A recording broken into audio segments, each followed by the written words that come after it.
All right, folks, so the internet is exploding in the aftermath of the Quiet on Set documentary that was released. We've got Josh Peck in the news for his reactions and his stance on the whole thing. Also, Dan Schneider himself sat down and did an interview with Boogie himself from iCarly, so we're going to talk about that. Also, I watched the entire documentary, so this is going to be my full review. I'm going to react to it, and I've got a special warning for people looking to get into the entertainment industry. I myself, for some context and background, was a child actor with Nickelodeon. And so this whole thing hits really close to home, and it's sad to see so many people hurt in this documentary, but we're going to talk about all of that. Also, thank you guys so much for your support on the last video. I'm going to keep them coming, so just keep liking, subscribing, and all that good stuff, and I'll keep the videos rolling. Welcome to the Christosophy Show, where we talk about relevant topics and shed light into the deepest and darkest places and spaces. This video will be no different. So, Quiet on Set. Let's talk about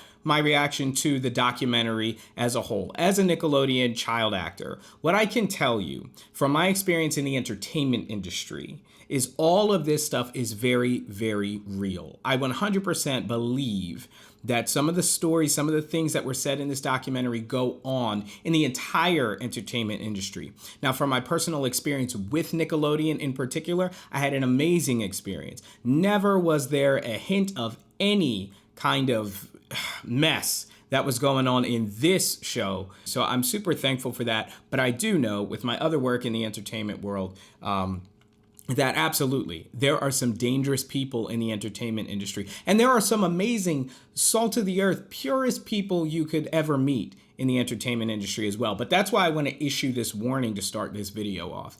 If you want to be an actor as a child, and really, I'm talking to the parents. If you're a parent who wants to get your kid into acting, I'll tell you this. Hollywood is not safe. The entertainment industry is not safe. Now, I'm not saying that everybody there is a predator. Everybody there is looking to get your kids. Of course not. Like I said, there are amazing people in the entertainment industry. What I am saying is that there are not enough safeguards to protect children. And it's really a hard thing to do, because children need people to protect them. They are not able to protect themselves. They're not really able to make proper decisions for themselves.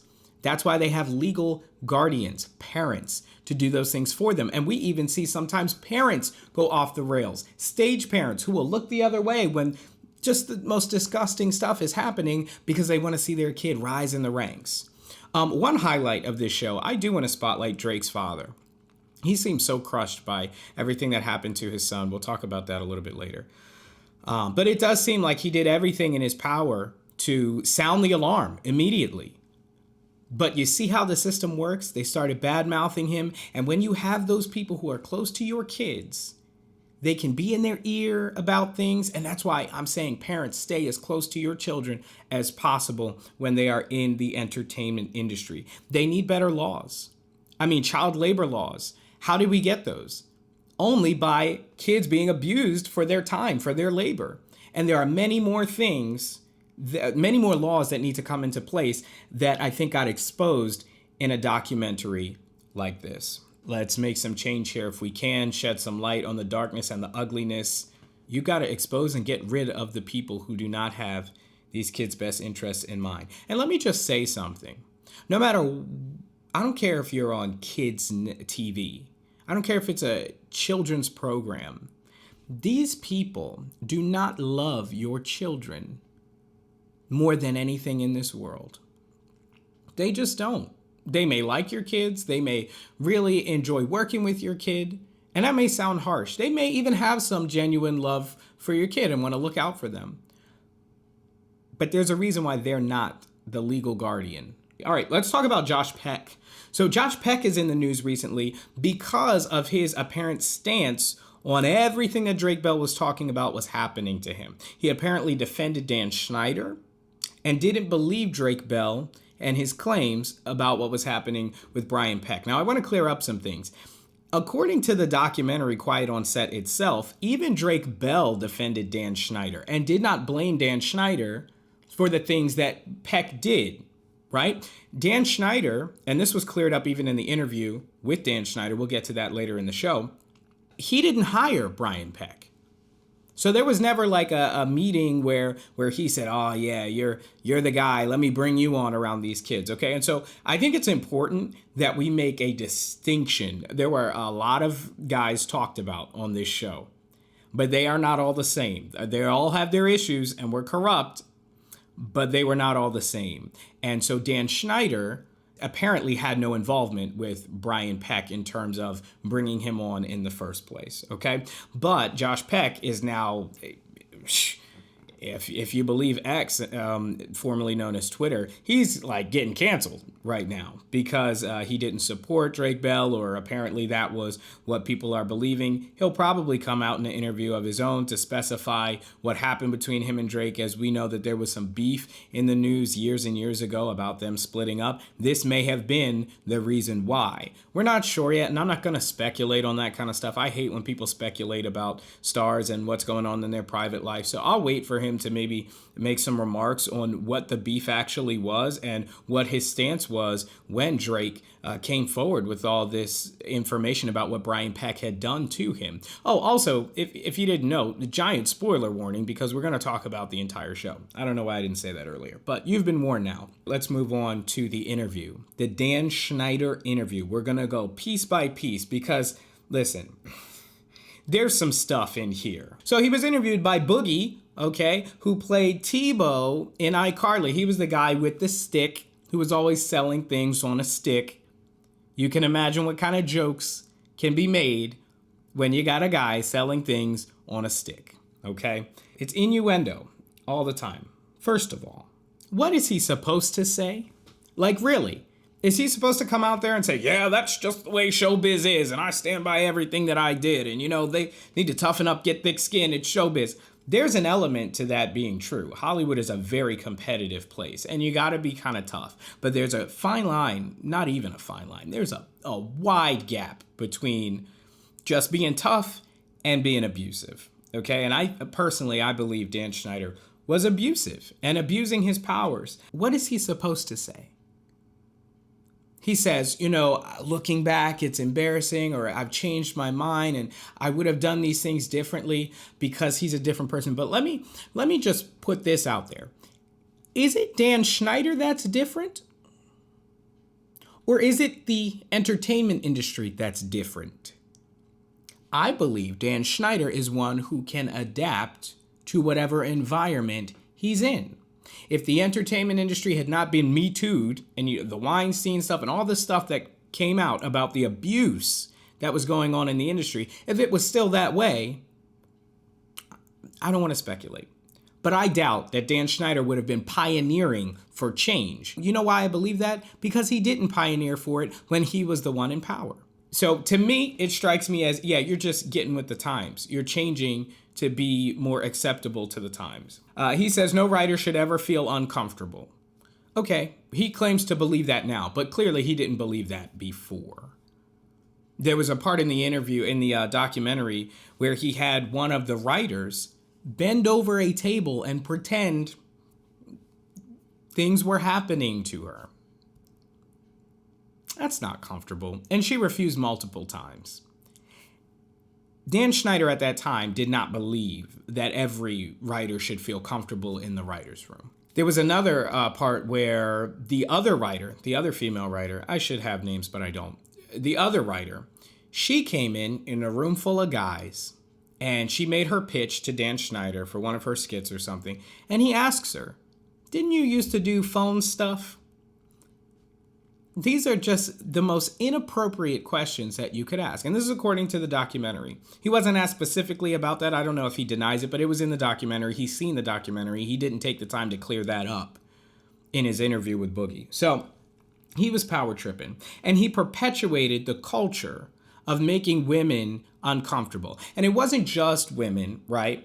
He obviously would yell at and snap on lots of people, including even the kids. Some of the kids were expressing like, yo, I'm scared of this dude. Like, this dude he's not behaving right. So it wasn't just women, but clearly he had a ton of innuendos that he was putting into the shows, and that all came from the writer's room. And the two women who we saw in the documentary series, they were writers. So they were in the writer's room so we could see what was behind all of the jokes and these kind of things. There was one particular instance that I think was very telling.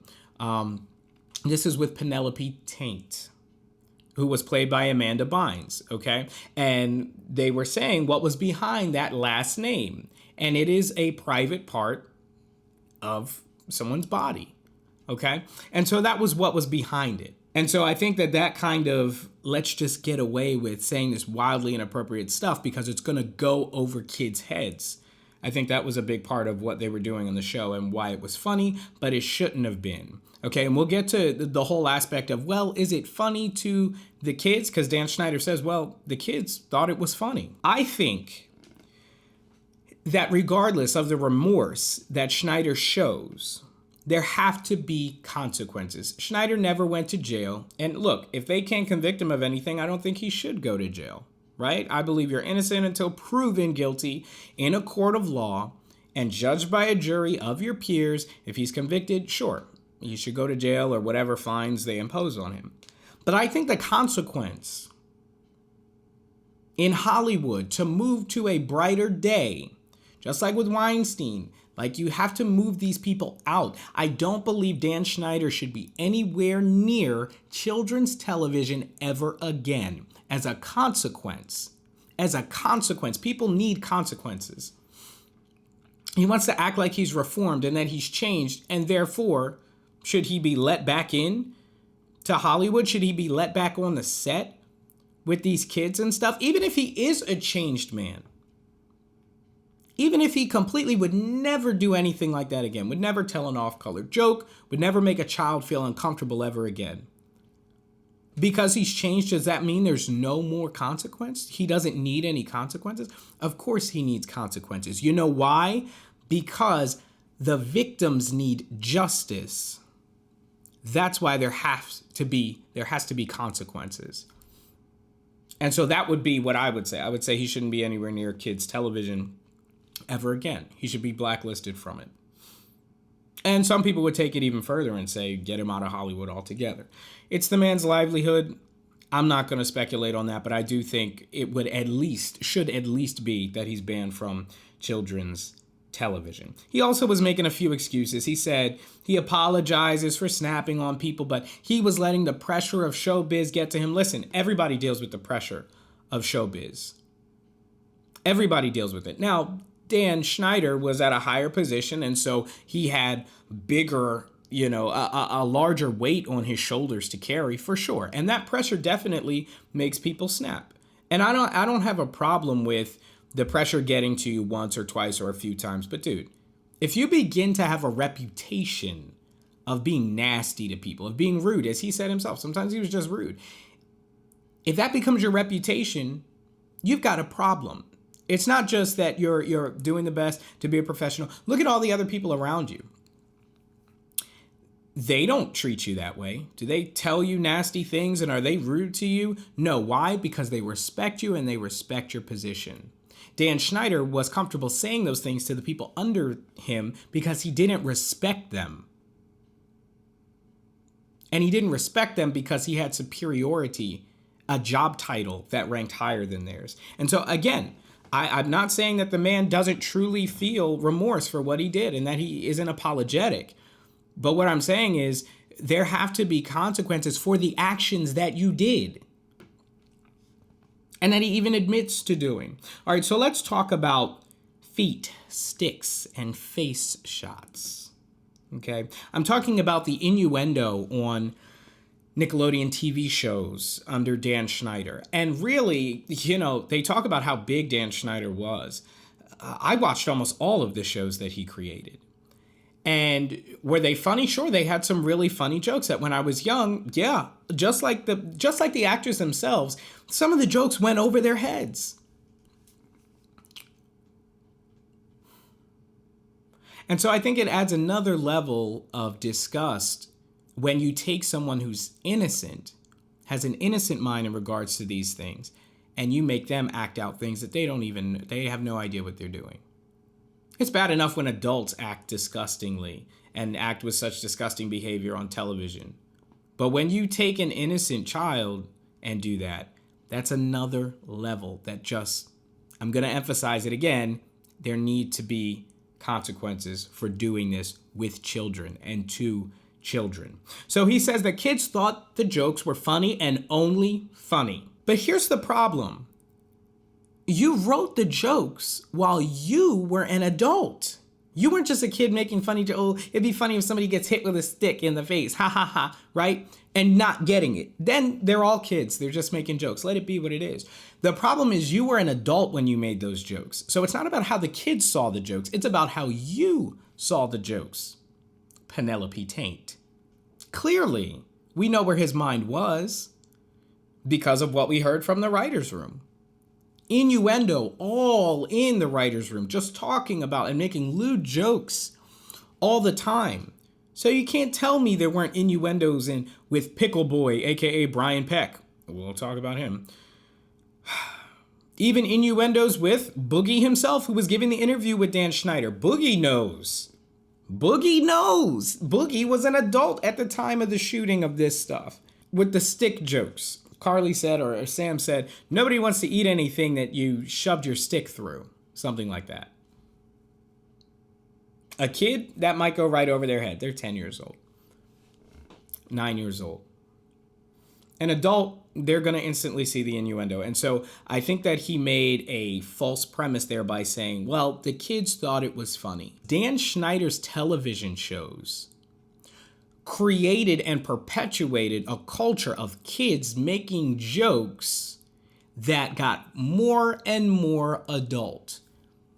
To the point now where you could ask a question like, how do you even entertain kids today without making references to butts? It's just vulgarity. It's vulgar humor. And unfortunately, I think that Dan Schneider's shows have a large part to do with that. Not that it didn't exist before, but he was definitely pushing the envelope. He was breaking boundaries in terms of what kind of jokes could be made on television. Now, he has his excuse. He says, well, the network signs off on all this and what can and can't be done. And what we're going to talk about that a little bit too, because that's why I'm saying it's not just Dan. Dan perpetuated this culture and the networks perpetuate Dan. They enable him to keep doing these things. And when you make all these jokes and all these innuendos with all these adults around who, they get the joke, right? It's kind of sickening because they all know that the kids don't know. And it's a perfect breeding environment for somebody like Brian Peck. Watching little girls and little boys make jokes that they have no idea about.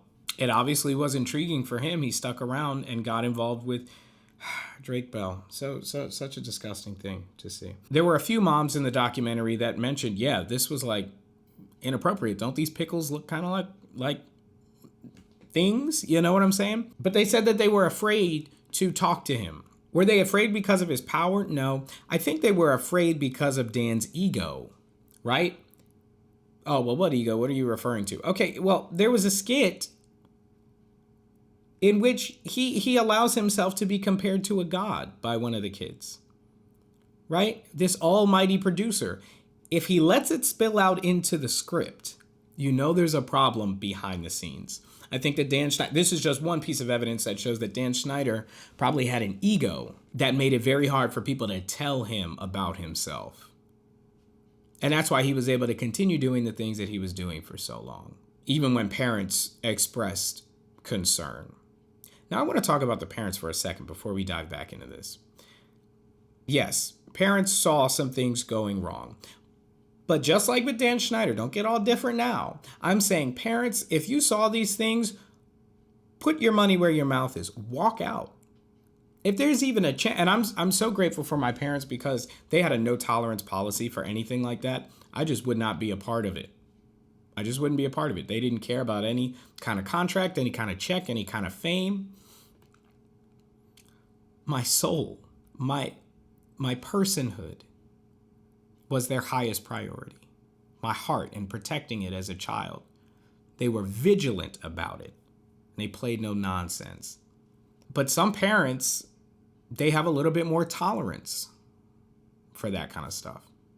And you're not playing with your life, you're playing with theirs. You're playing with their kids. I mean, they're playing with their own kids' lives. I've said it earlier in the show, Hollywood is not safe. It's not safe. How do we know? Because we can't even protect the best of them.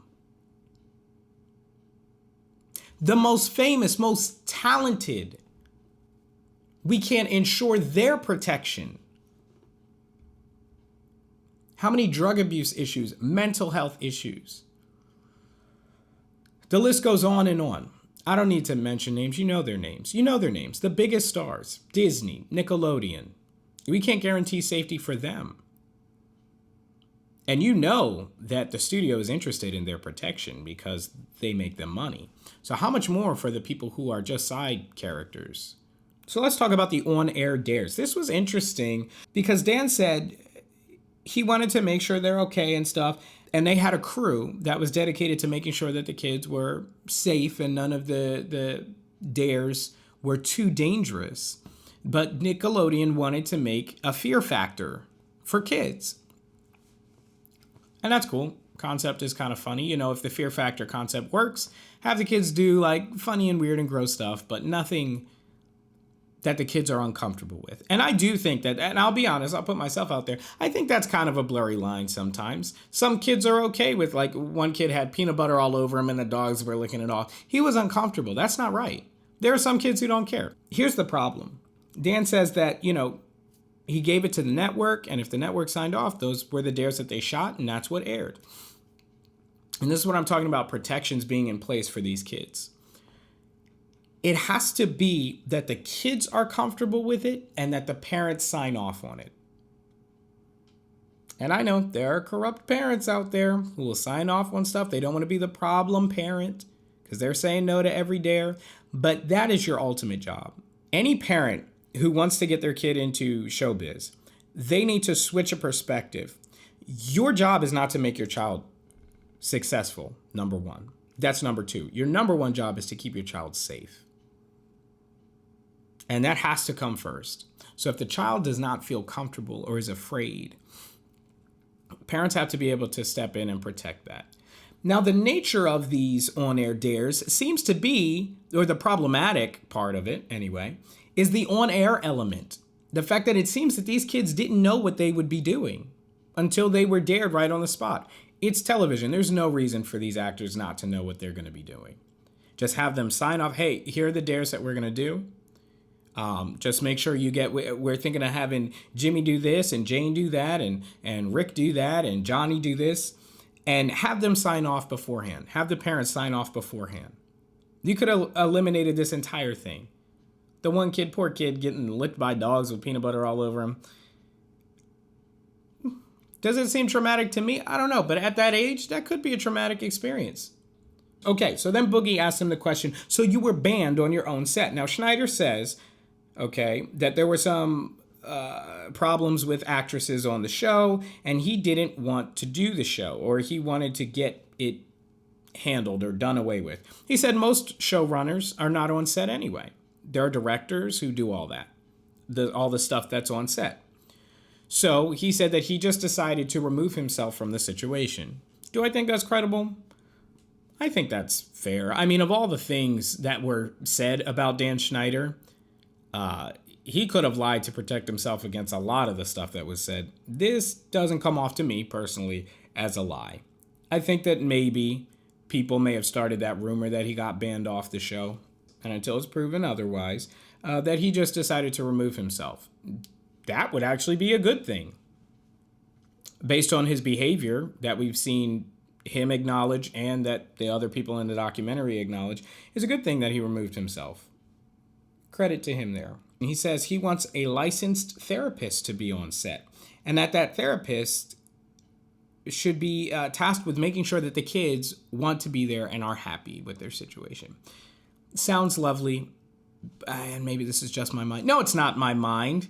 I've seen this kind of stuff go on. Corruption. Who's employing the therapist? Let's see. Should we get the studio to employ them? Nah, because then the studio's like, yo, this kid is our star child. They're so funny. Everybody's loving when they're making a fool of themselves, but the kid's not comfortable. So they tell the therapist, look, you want to keep your job. We better not hear anything about little Bruno, I'm just making up names, not being happy with the situation he's in. Corruption, right? Okay, let's go the other way. Let the attorney be paid for by a parent or something like that, or the therapist, excuse me. paid for by the parent, or it comes out of the check so that the parent can pay for a therapist. You get the corruption with stage parents. Oh, Bruno he says that a lot, therapist, but it's not really like that. Hey, he's got a new job lined up. She's got a new gig coming up. And if you want to stay on as the therapist, then I better not hear anything about little Bruno not liking his job. I'm just saying, there's room for corruption. And usually, if there's room for corruption, corruption is going to happen. He also broke down at one point. He broke down when he was discussing that Drake's mom, and we're going to talk a little bit about Drake now, that Drake's mom called him and asked for help with her speech, a speech that ultimately contributed to Brian Peck being put in prison. 1 year? I don't want to pop the mic and yell. 1 year for this child predator. I rest my case. Hollywood is not safe. They allow these people to be around these kids. And of course, he wasn't registered at the time. He wasn't an offender at the time. Whew. But then once he gets out after a year, and Schneider even says this, he got hired on a Disney show. I believe it was The Sweet Life of Zack and Cody.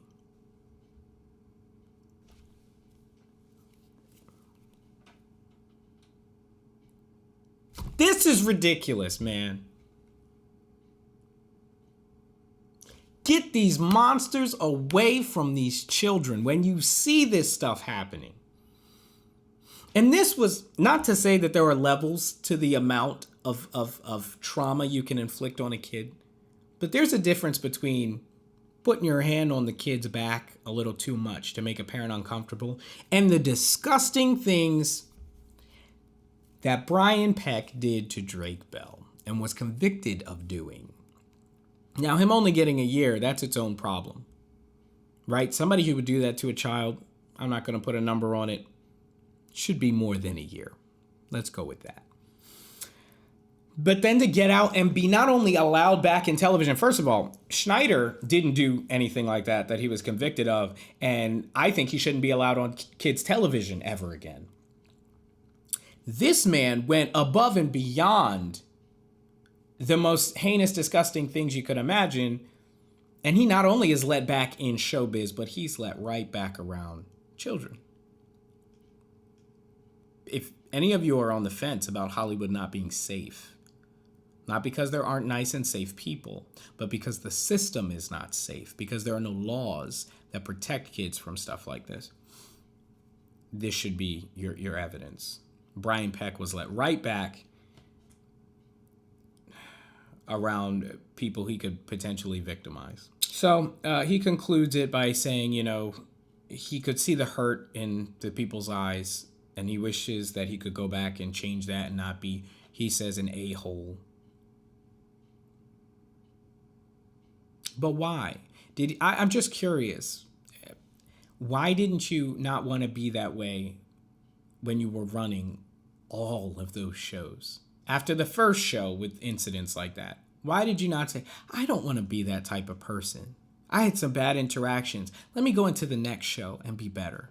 Let me go into the next show and be better. Or the next show and be better. How about the next 3 shows and be better? Oh, but now he wants to be better because there's a documentary out exposing him on his stuff. I think what we have here is a case of Dan Schneider not wanting to own it. And he's admitting to bad things, but they're things that don't truly expose the problem. He's admitting to being under so much pressure that he snapped. He's admitting to being an a-hole at some times and being rude and obnoxious. What he's not admitting to is the fact that the entertainment industry enabled and allowed him to be that way with no checks and balances. His own heart wanted to be that way. And they talked about Dan Schneider briefly in the beginning of the documentary about how, he grew up kind of tough, maybe bullied and stuff like that. He was a larger kid, and so maybe he was overlooked, maybe didn't get the pretty girls in school and stuff. And I think that what we see with Schneider's career is him trying to get back the childhood he never had. It's sad. I think it's sad all around. Nevertheless, consequences need to be paid. I think there should be consequences for Schneider. Obviously, I think there should have been more consequences for Brian Peck. And we'll see what happens with the whole Josh Peck thing. I think he's going to need to clarify what's going on there. But anyway, that was a lot. That was a lot to go through. If you enjoyed it, guys, please like the video, subscribe, share the video, okay? And stay tuned for more. We're going to be following this story as more news breaks, as I'm sure it will. And click the bell so that you don't miss when I come back with my next video. Thank you guys so much. As always, I'll see you in the next one.